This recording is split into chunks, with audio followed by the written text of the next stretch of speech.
Bonjour à toutes, bonjour à tous. Vous êtes sur Tandem TV, la télévision israélienne et francophone. Et nous avons le plaisir de recevoir aujourd'hui un chroniqueur qui apparaît souvent sur les chaînes de télévision et notamment CNews. Vous avez le plaisir de le retrouver souvent. Il est expert. C'est un expert en gestion des risques, des conflits, risques stratégiques, intelligence économique. Vous savez, c'est ce genre de choses qui aujourd'hui font un petit peu mystiques, un petit peu rêvés, mais qui en fait sont au cœur même des échanges dans ce monde ultra connecté, globalisé. Eh bien, Cyril Cardone est un de ces experts. Il est le président d'Arcan Risk, mais il est celui que vous connaissez aussi peut-être avant, le fondateur de Black Search Group, et toujours spécialisé sur ces questions donc de risque et de stratégie, d'anticipation des risques. Alors, Cyril Cardone, des chef, je voudrais vous poser cette question. Nous sommes le 8 octobre. Nous sommes d'ailleurs presque, nous, ici en Israël, à la veille du 9. C'est vous dire que le temps s'étire différemment qu'en Occident. Nous sommes dans ce langage d'un rythme lunaire et non pas solaire. Et donc, effectivement, les journées commencent le soir. Alors, nous avons commencé le 7 octobre, eh bien, finalement, avant-hier, au soir. Comment vous avez vécu, vous, personnellement, ce 7 octobre? Alors le 7 octobre de cette année, en fait, nous a reprojeté un peu en arrière, hein, au moment du 7 octobre de l'année dernière, alors dit simplement, on est tous un peu tombés des nues en suivant l'actualité et en suivant le fâcheux événement qui est arrivé, le drame. Euh, Ça nous a un peu mis sous le coup l'année dernière pour plein de raisons. Premièrement, le coût humain, hein, qui est effroyable, la manière dont ça a été opéré. La manière dont ça a été travaillé et aussi la manière dont ça a été médiatisé. Après, il y avait aussi la deuxième chose qui nous a interpellés, mais là c'est plus le regard professionnel, c'est effectivement c'est comment ça a pu arriver. Donc ça, j'allais dire à la rigueur, ça ne nous regarde pas, ça regarde plutôt l'État d'Israël, mais euh, c'est intéressant quand même de savoir que malheureusement une chose comme ça est arrivée et peut encore arriver. Et pas obligatoirement en Israël, mais un peu partout. Et l'émotion, est-ce que l'émotion, quand on est un professionnel comme vous, qui justement analysez les données, analysez les situations pour les anticiper, bien évidemment, est-ce qu'un professionnel comme vous peut aussi être saisi par l'émotion? Doit-il toujours rester avec cette distance nécessaire pour travailler? Ah bah, s'il y avait trop de distance, faudra arrêter ce métier. Vous savez, c'est comme un peu quelqu'un qui saute en parachute, hein. Normalement, il a toujours un peu peur au moment de la passer la porte parce que le manque d'émotion provoquerait un gros souci. Bien sûr que oui, on a tous été sous le choc et surtout sous le choc des images puisque vu de l'Occident et vu de France, on n'avait accès que ça. Et les commentaires, ouais, c'était effroyable. Et puis finalement, comment avez-vous ressenti un petit peu cette étrangeté, qui n'a pas d'ailleurs saisi que le sol français, mais saisi plusieurs des capitales qui, dès le 6 octobre, semblaient être dans une espèce de frémissement, presque d'être ennuyé que ce 7 octobre intervienne et donc anticiper des manifestations, anticiper des slogans hostiles à l'État d'Israël et qui pouvaient largement déborder, comme en Angleterre, mais aussi en France, sur des slogans antisémites. Comment le professionnel, mais également, puisque vous le dites vous-même, c'est nécessaire aussi de rester engagé personnellement. Comment vous l'avez vécu ça? Je pense que la situation est compliquée et compliquée dans le mauvais sens du terme. C'est le monde occidental en fait malheureusement prenant parti mais ne voulant pas quand même prendre position véritablement se retrouve un peu entre deux feux ou entre deux rives à plutôt que de d'aller dans le sens de l'histoire, se retrouver au milieu et essayer de combler les lacunes en fait de la propre politique occidentale vis-à-vis d'Israël, et donc à colmater les brèches. Moi, j'appelle ça colmater les brèches, hein, c'est-à-dire mon Dieu, qu'est-ce qui va se passer? Quelle directive on va mettre dans les écoles? Quelle directive on va mettre au ministère de l'Intérieur pour éviter les manifestations, etc. Plutôt que simplement mettre une ligne directrice qui aurait dû être mise depuis longtemps, en fait. Il y a quelque chose qui m'interpelle parce que je sais que vous avez été sur le terrain en tant qu'officier supérieur de, de, de la gendarmerie et que vous êtes effectivement aussi attaché au ministère de l'Intérieur au travers de son institut des hautes études. Finalement, les schémas euh, qui ont, on l'a dit tout à l'heure, et on le verra après la guerre, quand il y aura les commissions d'enquête, ça sera fascinant pour des experts comme vous et nous, mais avant cela, déjà de considérer qu'une nation absolument avertie sur le plan technologique euh, puisse être prise en défaut de manière la plus primitive possible, et que dans le même temps, la réaction de la riposte, même si elle a pris 2 semaines, mais c'était normal, bien entendu, considérant la logistique évidente, mais 2 semaines, et pu finalement dépasser tout ce qui était évoqué, annoncé par beaucoup d'experts, à savoir l'enlisement, etc. Impossible de réussir quoi que ce soit dans des rues de Gaza aussi cloisonnées, aussi croisées, entrecroisées, et bien évidemment avec cette suspicion des tunnels, mais dont on ne soupçonnait pas que ça allait être le subway de New York.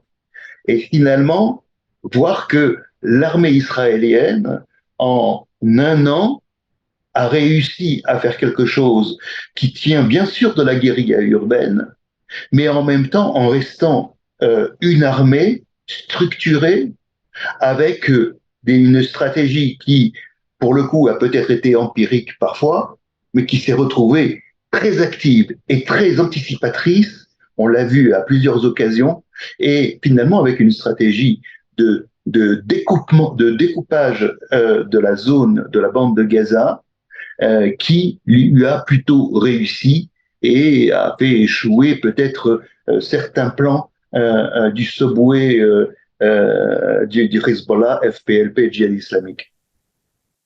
Il y a plusieurs plans dans votre question. La première, c'est effectivement comment ça a pu arriver. Alors, loin de moi l'idée de pouvoir faire un jugement sur des camarades militaires, même d'autres pays. Je pense il y a plein de choses qui rentrent en jeu, notamment le fait qu'on est habitué, le fait qu'on est dans une sorte de routine, le fait qu'il se passe plus grand-chose. Et puis, il y a également un phénomène, mais qui est caractéristique à tous les pays du monde, hein, c'est la remontée de l'information. C'est-à-dire que moi, je pense que du terrain, il y a des remontées d'informations, que le renseignement, il remonte les informations, l'armée, tous les services remontent quelque chose. Et après, comment c'est édulcoré, comment c'est vendu et comment c'est accepté en haut. Et quel que soit le pays démocratique, puisqu'Israël est un pays démocratique, ça reste toujours le politique qui décide. Et donc, c'est le politique qui voit. Donc ça regarde Israël, hein, le jour où tout ça, ça sera fini. Mais effectivement, il y aura sûrement une responsabilité quelque part de pourquoi à ce moment-là, en fait, la garde, elle a un peu été baissée ou on a accepté de la baisser. Il faut dire que dans l'histoire, ce n'était pas la première fois, puisque le 6 octobre 1973, nous avons également subi cette même surprise au moment d'une fête, et que nous avons été au bord du gouffre donc en 1973, donc bis repetita, malgré la technologie, mais si on doit être quand même prendre un peu de distance, vous et moi, on va se rendre compte que nous ne sommes pas les seuls très avertis en technologie à être surpris. Je pense bien sûr au 11 septembre pour les États-Unis, mais bien sûr en France aussi avec les divers attentats. On a un phénomène naturel, en fait, et c'est le biais de la technologie, c'est qu'on se repose sur la technologie. Donc, je dis pas que c'est ça, hein, maintenant, mais le 11 septembre, ça, la preuve flagrante a été là. C'était plus personne n'allait sur le terrain. Tout le monde, parce que le terrain, ça coûte cher, le terrain, ça prend du monde, le terrain, ça implique de mettre des gens, ça implique qu'on les contrôle moins, même ses propres gens. etc. Et alors que la techno, c'est du raisonnement, c'est des mathématiques, on fait confiance à la technologie. Et si la technologie nous dit, par exemple, qu'il n'y a pas d'information, bon, on le prend comme tel, alors qu'en fait, il y en a peut-être. Et nos adversaires, bien souvent, utilisent ce biais en revenant largement en arrière au niveau technologique, en se retrouvant dans des cafés, à des croisements, à pied, etc. Et c'est là où en fait le monde occidental en fait parfois se plante entre guillemets parce que fait trop confiance en fait aux données et oublie un peu que le renseignement il est d'abord humain et et puis à l'intuition aussi des agents qui sont sur place et qui ressentent des choses. Mais là on est sur un autre domaine, hein. Et c'est vrai que il y a quelque chose ici qui nous renseigne sur le temporel, à savoir que avec cette histoire de beeper et de téléphone qui ont sauté, c'est quelque chose qui se prépare largement en amont et donc peut-être largement avant le 7 octobre. Et si c'est le cas, donc ça veut dire que quelque chose pouvait être prévu en aval lors d'une occasion ou d'une opportunité ou d'un cas d'urgence, et que finalement, on va pouvoir se servir de ce schéma-là qui nous indique au moins une chose, c'est que il y a des gens sur le terrain, mais qui travaillent sur un temps long, sur un temps différent que celui, bien évidemment, qui est la suite d'une surprise telle que le 7 octobre. Donc, finalement, peut-être est-ce qu'on pourrait pas dire que, en résumé, euh, euh, malgré toute la puissance,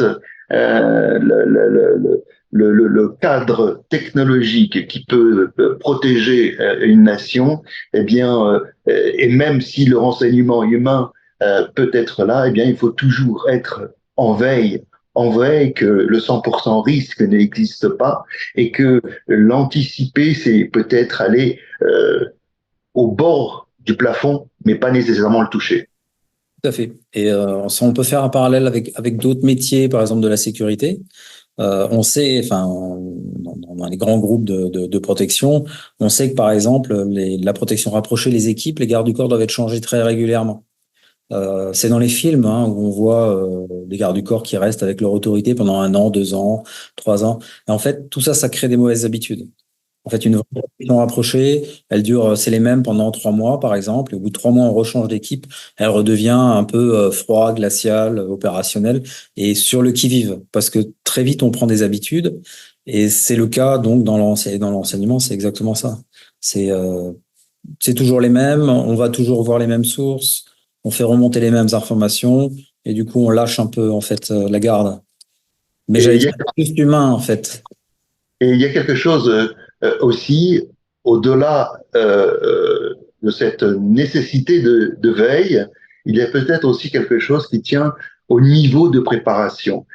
Préparation selon diverses modélisations, euh, préparation logistique, préparation des hommes, préparation aussi de collaboration avec des partenaires. Et tout ça, finalement, quand on regarde un petit peu en arrière, tout ça a été fait. Niveau de préparation, par exemple, on se rappelle que du temps du chef d'état-major Kochavi, eh bien, il avait pensé la polyvalence des unités de combat en les réunissant sous le chapeau de commando, où on retrouvait toutes les unités d'élite, celles d'infiltration, celles de matériel explosif, etc., et que tout cela finissaient par prendre l'habitude de travailler ensemble, même s'ils avaient une, disons, un cadre d'intervention parfois différent. Et que finalement, c'est bien tombé puisque lors de cette intervention terrestre à Gaza, on a vu finalement chacun pouvoir travailler ensemble, que ce soit les maîtres chiens, que ce soit les drones, que ce soit on a même vu quelque chose d'absolument singulier, c'est que un père dans son avion qui allait donc bombarder une cible, était en train de s'adresser à son fils, qui était à la tête d'une unité, pour intervenir après le bombardement, et de manière simultanée. Alors, ça fait un petit peu film d'action, Mais non, c'est la réalité et c'est absolument nécessaire quand on se rapproche comme ça du temps réel, où on peut, avec des données en temps réel, pouvoir anticiper donc l'objectif. Et ça, est-ce que ça peut pas être matière à vous profiter, à profiter donc à l'Institut des hautes études de la Défense nationale, du ministère de l'Intérieur, euh, ou même bien évidemment un professionnel comme vous avec Arcan Risque. En fait, quand tout marche comme ça, quand les sportifs appellent ça le flow, hein, euh, il y a plusieurs choses. Il y a premièrement l'acquisition du renseignement et des données. Donc là, on en a plein. Il y a la bonne exploitation. Et après, moi, j'aime bien revenir sur l'humain, mais après, il y a cette sorte d'égrégore qui se met ensemble, c'est-à-dire les corps constitués d'un seul coup travaillent ensemble. Soit ils ont l'habitude de travailler ensemble, soit ils le découvrent. Et en fait, ça va beaucoup plus vite quand on travaille pour une cause commune. Et d'un seul coup, les intérêts communs se mettent. Et généralement, c'est comme ça qu'en fait, le système devient comme un organisme vivant et travaille tout seul, en fait. Et c'est le summum, hein, c'est le summum qu'on peut atteindre sur une unité opérationnelle, mais aussi bien dans n'importe quel autre travail, hein. C'est quand toutes les compétences s'allient, s'additionnent, mais c'est bien souvent ça, on arrive à le faire que quand on a un objectif et que tout le monde a le même objectif. Et donc à ce moment-là, bah, tous les aspects négatifs disparaissent et tous les systèmes se mettent ensemble et ça devient une sorte d'organisme vivant qui avance et qui progresse exactement là où il doit aller, sans aspérité, sans rien. Je vais vous faire un compliment, Ciel Cardone. Euh, c'est pratiquement, presque textuellement, un discours qu'a tenu celui qui va devenir maintenant un général de division pour le Front Nord, qui à l'époque était au commandement de la division 98, Goldschutz, pardon, et la division 98 a quitté Gaza pour aller donc rejoindre le Nord. Elle est constituée de commandos, justement, d'unités d'élite.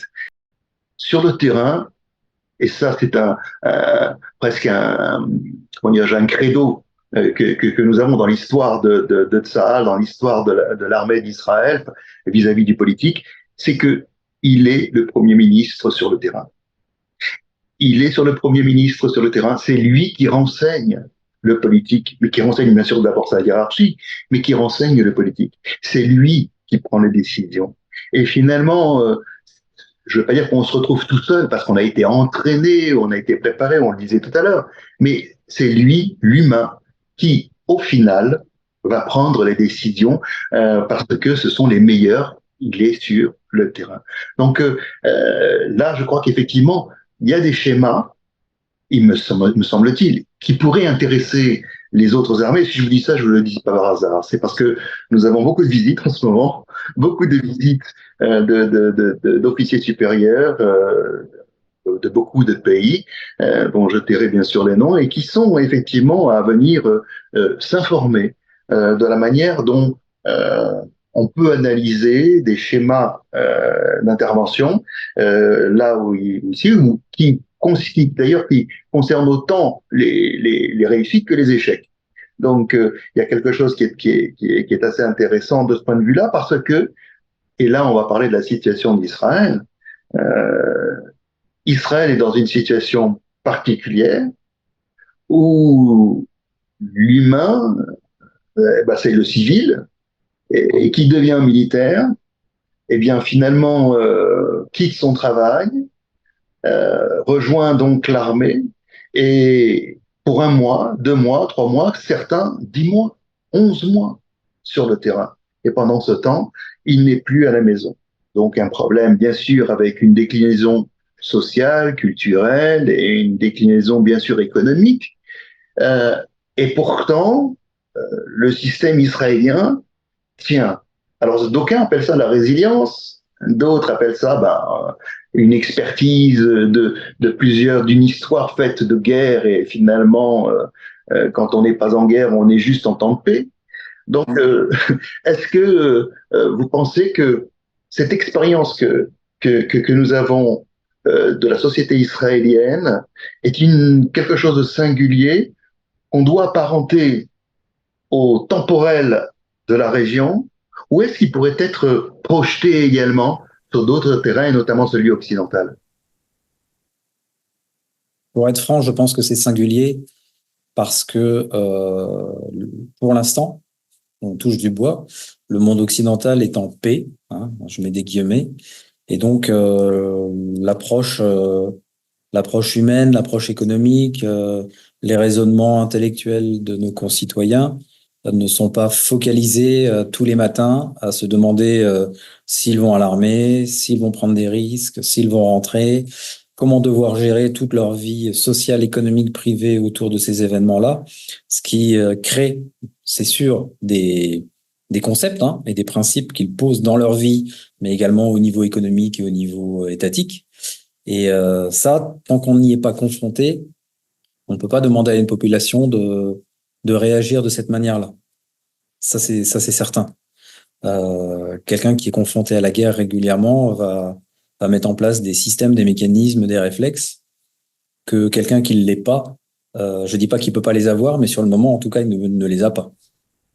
Il y a une question, pourquoi je vais vous poser cette question, parce qu'il va y avoir, après cette mobilisation du président de la République sur le sujet ukrainien, il va y avoir un test en grandeur nature qui devrait se dérouler en Roumanie, où on va donc devoir mobiliser plus de 3000 à 5000 soldats français qui vont devoir se déployer, vont devoir travailler avec de la logistique, toutes armes confondues, et finalement se mettre. Mais comment font-ils? Comment on peut imaginer tout cela alors que il n'y a pas cette expertise que nous avons ici contrainte, celle d'être toujours prêt et avec des candidats qui, même s'il nous en manque, nous avons quand même une population civile qui, elle aussi, est militaire. Ça va être très compliqué. Ça va être très compliqué. Alors, je vais quand même mettre les choses de manière positive. L'armée française est sûrement une des meilleures armées du monde. Le soldat français est sûrement un des meilleurs soldats au monde, pour plein de raisons. Lui-même, déjà. Le français, quand il se bat, il arrive à faire des choses extraordinaires que beaucoup de pays, enfin, que beaucoup de soldats d'autres pays n'arrivent pas à faire. L'armée française est quand même assez bien structurée, très bien commandée. Maintenant, c'est sûr et ils ont une connaissance des opérations extérieures. Alors, c'est pas la guerre, ça reste des opérations extérieures. Donc, c'est des petites unités qui tournent, des petits assauts. Et puis, les régiments tournent régulièrement et ont une sorte d'acculturation au phénomène de la guerre. Mais ça n'est pas une guerre lourde, type Ukraine, où les gens sont dans des tranchées, vivent dans le stress. Ça va de tout, hein, ne se lave pas, ne mange pas, vivent dans la boue, passent d'un tranché à un autre, sous le stress des drones, etc. Je ne suis pas persuadé que beaucoup de soldats français l'aient vécu pour l'instant. Donc c'est un peu, c'était Mike Tyson qui disait là ou Mohamed Ali, je sais plus, un des grands boxeurs avait dit toute stratégie, elle peut être interprétée, mise en place, etc. Mais elle s'arrête au premier coup de poing. Bah là, ça risque, si ça devait arriver, ça risquerait d'être ça, quoi. C'est vrai qu'on met en place des plans et au premier accrochage, il va se passer des choses bizarres quand même. Parce que Il y a personne n'est préparé au choc. il y a quelque chose qui est commun en tous les cas, et dont tout nous reproche d'ailleurs dernièrement, mais on en parlera tout à l'heure, mais nous avons un matelas, un trésor de guerre qui est considérable donc en Israël, que nos ennemis n'ignorent pas que nous avons ce trésor de guerre et que nous pouvons tenir un certain temps. Euh, mais il est sûr que quand on considère aujourd'hui, par exemple, je parlais de cette opération qui est prévue en Roumanie pour l'armée française, ça nécessite des investissements importants et notamment parce que il va y avoir une obligation ultérieure, c'est de pouvoir mobiliser une division dans le cadre d'une guerre à haute intensité. Et là, quand on considère aujourd'hui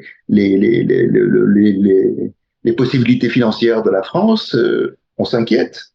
Comment, comment finalement, vis-à-vis de la situation d'Israël, qui est un petit pays, vis-à-vis, mais qui fait face à sept fronts simultanée.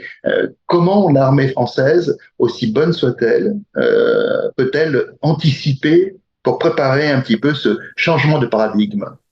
Comme je l'ai dit tout à l'heure, le problème, c'est peut-être pas l'armée française, c'est le politique, parce que tout ça, ce sont des choix. Et l'aspect économique de l'armée, c'est l'aspect économique de la guerre. Et si c'est pas anticipé, on peut se retrouver comme quand il y avait eu les interventions en Libye, où de temps en temps, pendant 15 jours, il n'y avait pas de bombardement par certains pays occidentaux, tout simplement parce qu'on était en manque de missiles et qu'il fallait les commander chez nos amis américains avec le délai de livraison, etc., etc. Et tout ça, c'est ce qui peut arriver. Hein. C'est le nerf de la guerre, c'est l'argent. L'expression, elle est vraiment réelle. Hein. Et au prix des munitions, au prix du matériel, et puis au prix psychologique de la perte d'humains, euh, les interactions et les intérêts et les complications vont être très nombreuses. Alors, finalement, si on en vient à parler euh, de moyens militaires, dernièrement, on nous a accusés de la plus haute instance de la France, je pense bien sûr au président de la République Emmanuel Macron, qui, euh, sous couvert de vouloir équilibrer les choses entre humanité et nécessité de guerre, a voulu dire que la France s'interdisait de fournir des armes à Israël, alors que la réalité, elle est absolument, pour reprendre un terme un peu trivial, peanuts, en ce qui concerne les échanges militaires à Israël. Israël dépend largement des États-Unis et aujourd'hui, compte tenu de la situation, est en train de de reconstituer, malgré la signature qui avait été faite avec les États-Unis, de délocaliser nos usines aux États-Unis, bien de les ramener, de relocaliser les usines en Israël parce que, effectivement, on se rend compte, on apprend de situation les besoins. Alors là, comment vous, militaire, comment vous, expert des conflits, vous avez reçu cette injonction présidentielle? Le problème de l'injonction présidentielle, c'est que premièrement, premièrement, elle tombe à une date à laquelle il fallait pas que ça tombe. Hein. Alors, est-ce un choix délibéré? Est-ce une erreur? Voilà, je m'avancerai pas. Tout ce que je peux dire, c'est que si c'est une erreur, il y a quelques conseillers qui devraient aller pointer au chômage tout de suite, hein, parce que ça marche pas. Après, le président Emmanuel Macron est toujours dans il a une sorte de dialectique interne qui est toujours d'être entre les deux, d'être en même temps et ne pas vouloir prendre parti et puis en même temps soutenir, parce que c'est ce qu'il fait là maintenant, mais c'est trop tard. Reste compliqué et pose un peu la France dans une situation difficile. Voilà, c'est surtout ça. Il reste le président de la République, donc il engage son pays.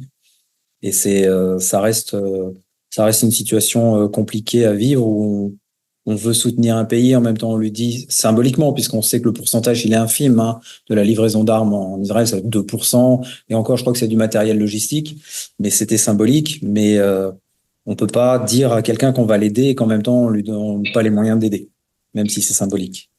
Même vous précisez que euh, l'essentiel du transfert de matériel militaire à Israël par la France, ce sont des vis et des boulons, le plus peut-être le plus offensant, c'est que cela serve au dôme de fer.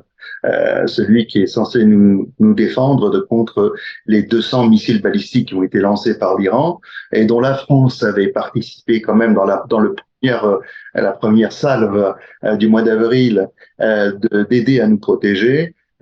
C'est quand même fort de café que cette fois-ci, ces vis et des boulons qui nous aident pour nous défendre ne nous soient pas fournis. Il y a quelque chose d'ici qui frise l'indécence. Mais il y a quelque chose aussi, moi, qui m'intéresse.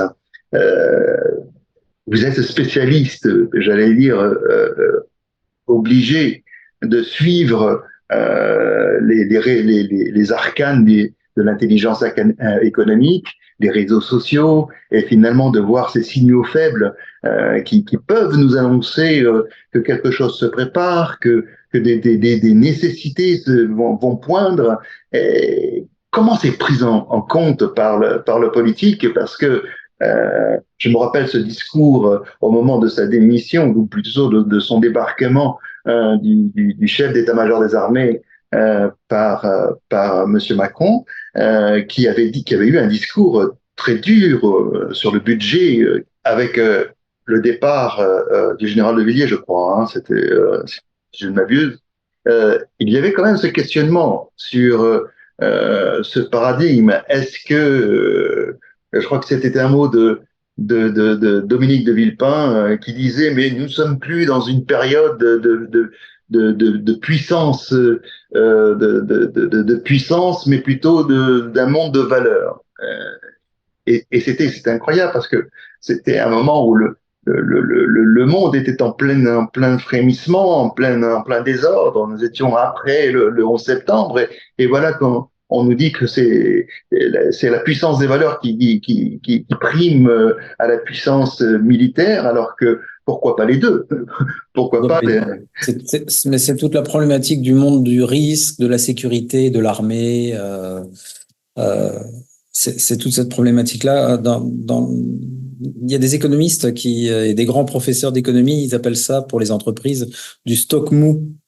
Et en fait, si on faisait de la gestion de stock vraiment précise, le jour où il y a une grève ou le jour où il y a un problème même de bus, de n'importe quoi qui ne peut pas livrer, en fait, l'entreprise, elle est à zéro. Elle n'a pas de stock d'avance.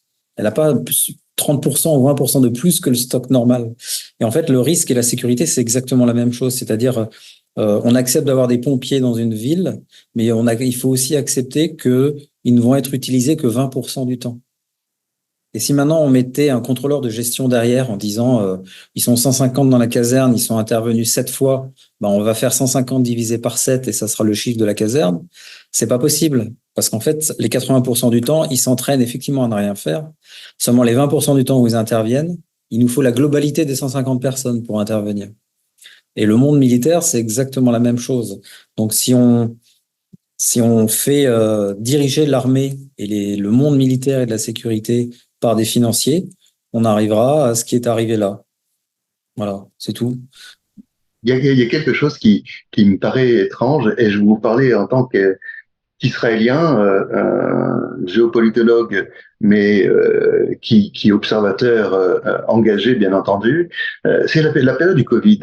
En Israël, nous avons vécu le Covid, cette espèce de parenthèse désenchantée, malheureusement, cette parenthèse où on nous a obligés à être acteurs de notre protection, avec des impératifs sécuritaires qui étaient très intrusifs, très durs, mais dans le même temps avec une organisation absolument militaire de la gestion du Covid. Et alors que d'ici, en observant ce qui se passait en France, mais aussi ailleurs, on n'a pas rendu les citoyens acteurs, on les a confinés et les rendus spectateurs.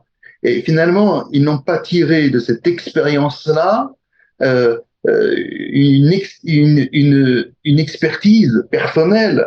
C'est comment agir dans ces moments-là, même si on a vu des choses admirables sur le plan culturel, sur le plan personnel, des petites choses comme ça, des petites niches très intéressantes, mais sur le plan qui peut intéresser un État et notamment lui donner des données intéressantes pour pouvoir être à même de mobiliser une population dans le cas d'un danger existentiel, comme nous le connaissons nous pratiquement tout le temps, eh bien, malheureusement, il y a eu un espèce, enfin, à mon regard d'observateur, un rendez-vous manqué. Il y a eu un rendez-vous manqué sur ce plan-là, oui. Maintenant, culturellement, je peux parler que de la France et de quelques autres pays européens que je connais, mais si on parle que de la France, culturellement, tout ce qui touche la sécurité et la protection est du domaine de l'État. L'État veut surtout pas s'en départir. C'est toute une problématique d'ailleurs hein, pour les agences de sécurité privées, etc. L'État veut pas se départir de ce genre de ces activités-là, même si en soi, elle ne veut pas fournir la prestation de manière optimale. Et le parallèle à ça, c'est que la population, le français de tous les jours, il est habitué à ce qu'en fait, ce soit l'État qui gère ça. Et donc, c'est pas dans son ADN de se dire, c'est à moi de m'organiser. Alors, effectivement, il y avait des initiatives personnelles, il y avait des entreprises qui se sont mis elles-mêmes à construire des choses, etc. Mais c'est très à la marge parce que c'est toujours l'État qui est dans l'inconscient collectif le responsable au sens noble du terme, mais aussi le responsable au sens négatif. Et quand ça se passe mal, eh ben, on se retourne contre l'État. Et on comprend pas que l'État ne fasse pas. Et je reviens sur l'histoire de la guerre qu'on a abordée au début. Comme nous ne sommes pas dans une situation de conflit perpétuel et continuel, dans la petite cellule d'ADN dans le français ou l'occidental, il n'y a pas cette notion d'urgence et il faudrait effectivement que des événements arrivent et que les individus soient obligés de se débrouiller par eux-mêmes pour que cette capacité se redéveloppe. Vous savez qu'il y avait une phrase que nous connaissons tous ici en Israël, c'était celle de David Ben Gourion à propos du livre blanc, et qui disait, le livre blanc qui fixait un quota autorisé à rentrer en Israël, et on était alors pendant la guerre, donc ça aurait pu sauver des gens. Donc David Ben Gourion avait dit, on va combattre le livre blanc comme s'il n'y avait pas la guerre, et on fera la guerre comme s'il n'y avait pas le livre blanc. Un espèce de comme si et comme si. Et finalement, nous vivons ici comme s'il n'y avait pas la guerre, et nous allons au travail, nous faisons ce que nous avons à faire, nous préparons, nous anticipons des prochains conflits, des sorties de conflits, nous nous disputons déjà sur le profil qu'aura le prochain Premier ministre, si ça sera le même, une fois encore, ou si ce sera quelqu'un de nouveau. Euh, Bref, nous sommes toujours en fait en mouvement, parce que c'est comme si ou comme si, et il faut se préparer sur les deux plans. Euh, Finalement, est-ce que le fait d'avoir subordonné une population comme la France pendant, et il y a eu des pays encore pires, hein, je pense à l'Australie par exemple, où ça a été bien pire qu'en France, et puis longtemps d'ailleurs, euh, quand on subordonne une population, ben, finalement on l'endort. Et vous disiez que l'humain est important, ben oui, mais l'humain, si on lui ferme les oreilles, il ne n'entend plus, il ne voit plus, si on lui ferme les yeux aussi. Ouais, bah tout est dit, tout est dit. Mais c'est une culture, c'est une histoire. Hein. C'est des siècles d'histoire de royauté, d'empire, de république, où l'État est omnipotent, l'État gère tout, l'État est centralisé. Euh, Même en France, on voit que quand il y a des expériences de décentralisation, elles marchent, mais elles marchent pas toujours si bien que ça. Parce qu'effectivement, bah, on a une sorte d'inconscient à l'intérieur de nous qui nous dit non, non, notre papa, c'est l'État. Et ça reste un problème. Et je suis pas persuadé que la France ait envie que ce soit autre chose. La preuve, c'est quand on voit des grands mouvements de grève, des grands mouvements de manifestation, tout de suite, les manifestants et les grévistes en appellent au président plutôt que d'en appeler au président du conseil général de la région, à un ministre, etc. On en appelle tout de suite au papa, en fait, parce que c'est lui qui dirige la France. Et c'est vraiment dans notre ADN. Mais il y a quelque chose quand même qu'on doit dire pour conclure, pour ne pas être absolument négatif, parce qu'il y a quand même, nous avons commis, nous, une erreur de veille, de vigilance, mais nous avons réagi. Et si la France a un ADN compliqué, en tous les cas, dans ce paradigme où il faut être en veille, l'alerte terroriste est au maximum à peu près partout, donc il faut quand même y apprendre des choses. Mais il y a quelque chose qui fonctionne, et c'est finalement votre travail, comme le nôtre. C'est-à-dire que en, au-dessus de ce monde qui, soit à défaut de quelque chose, soit subordonné à quelque chose, il y a un monde souterrain, un monde qui fonctionne très très bien. C'est celui, bien sûr, des services de renseignement. Et de ce point de vue-là, qu'il soit français, qu'il soit américain, qu'il soit britannique ou autre, ou hollandais, combien d'attentats déjoués, combien finalement de choses anticipées qui permettent à Arcane Risk, par exemple, de pouvoir proposer des schémas les plus proches de la réalité, et puis en même temps à permettre à des plus voilà, plus global à une nation de pouvoir être davantage préparée après avoir subi voilà, quelques mauvaises expériences. Il y a ce monde-là qui fonctionne. Tout à fait, c'est assez extraordinaire parce que pour l'avoir vu pendant longtemps, euh, il y a pas de conflit ou de dispute en fait entre les services. Alors oui, à la marge, il y a des dossiers qu'on peut pas laisser passer. On a investi beaucoup sur telle et telle source ou tel et tel dossier. On veut surtout pas que ça circule et qu'on perde la main. Mais en règle générale, comme on revient tout à l'heure sur la phrase que je disais, une cause commune. Quand là, dans l'occurrence, la cause commune qui est la lutte contre l'islamisme, il y a vraiment un partage. Et il y a un partage d'informations, un partage de connaissances. Euh, les agents s'appellent entre eux les agences et les agents qui ont des affinités avec un officier de renseignement allemand, serbe, africain, russe, n'importe quoi. Les contacts sont maintenus parce qu'il y a que comme ça que ça marche. Et ça marche. Et effectivement, le nombre d'attentats qui sont déjoués, alors chaque pays est toujours très fier de dire j'ai déjoué tant et tant d'attentats. Il l'a fait en grande majeure partie par ses services, mais il y a toujours 20-30% de l'information qui ne vient pas de ses services, mais qui vient de la collaboration et des échanges et des partenariats qui sont faits avec les autres services de renseignement. Et ça, pour l'avoir vu, c'est quand même quelque chose d'extraordinaire. Les gens sont vraiment impliqués. Le soir, quand ils rentrent à la maison, ils ont leur téléphone et s'il y a besoin de faire quelque chose sur leur temps libre, ils le font parce qu'il y a cette cause commune à gérer. Et finalement, le fait qu'Arcane Risk soit déployé comme ça sur l'Europe, soit déployé dans le monde, finalement, c'est un moyen euh, entre propres collaborateurs de pouvoir aussi déceler ces signaux faibles, pouvoir anticiper par exemple même un investissement économique qui soit valide ou pas, de pouvoir sentir un petit peu la population. Vous parlez souvent d'ailleurs dans votre présentation de l'entreprise de transverse. Euh, c'est très important de parler de transverse. Nous ne pouvons pas envisager une étude sans y associer les sciences sociales, les sciences humaines et la science militaire. C'est bien évidemment, tout est intriqué. Tout à fait. Alors le monde économique en fait aime bien sur un sujet avoir une réponse. Moi, je trouve que c'est toujours plus intéressant d'amener un panel d'outils qui permet d'expliquer la réponse.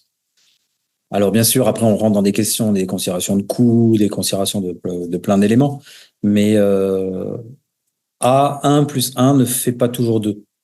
C'est 1 plus 0, 0,1, 0,4, 0,6, etc. Et ça donne une réponse. C'est l'accumulation d'outils et puis une hauteur de vue sur les sujets, quels qu'ils soient, économiques, euh, étatiques, sociétaux, euh, une baisse de ressources de matières premières pour un pays ou pour une filière en France, en Allemagne, en Israël, n'importe où. En fait, souvent, les signaux faibles, si on s'y était intéressé, on les aurait vus déjà un nombre de mois ou un nombre d'années avant, par un changement de législation dans un pays, par une intervention militaire quelque part. Et en fait, tout ça peut expliquer une décision de maintenant, en tout cas, une problématique de maintenant, et donc faciliter une anticipation dans la prise de décision de maintenant. Vous diriez que avec la difficulté où nous semblons isolés dans le monde entier, la difficulté d'Israël à, à être reconnue comme une nation qui se défend, mais qui en même temps défend des valeurs qui nous sont communes. Celle, bien sûr contre l'islamisme, mais surtout contre ceux qui voudraient imposer un totalitarisme, quel qu'il soit. Donc, vous diriez que, par exemple, le contrat mirifique que Israël a capté en lieu et place de la France avec le Maroc, lié aux accords d'Abraham, ceci s'est fait en pleine guerre. Des experts disent que quand nous sortirons de la guerre, la vente de nos technologies militaires, de schémas, etc., euh, voilà, pourrait décupler et nous permettre de pouvoir, et bien évidemment, renflouer des caisses qui se vident malgré tout, même si, comme je le disais tout à l'heure, c'est quand même assez considérable. Il n'empêche que ça peut aussi avoir des incidences géopolitiques, à savoir des relations avec des pays comme les Émirats arabes unis, Bahreïn aujourd'hui, mais demain l'Arabie saoudite. Et donc, permettre à ce que ce pôle d'échange technologie militaire, technologie de communication et autres, etc., finalement puissent servir à la région pour se prémunir contre d'autres destins funestes et puis en même temps pouvoir permettre d'enrichir le monde de ces progrès. Finalement, est-ce que vous voudriez pas prendre la citoyenneté israélienne pour en participer?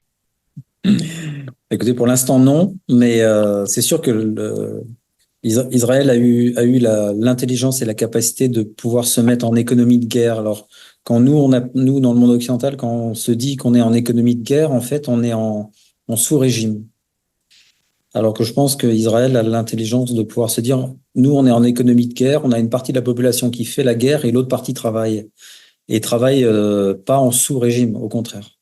Après, effectivement, ça fait des années maintenant que Israël est devenu leader dans tout ce qui est techno, tout ce qui est analyse de données, transmission, j'en passe et des meilleurs sur le sujet.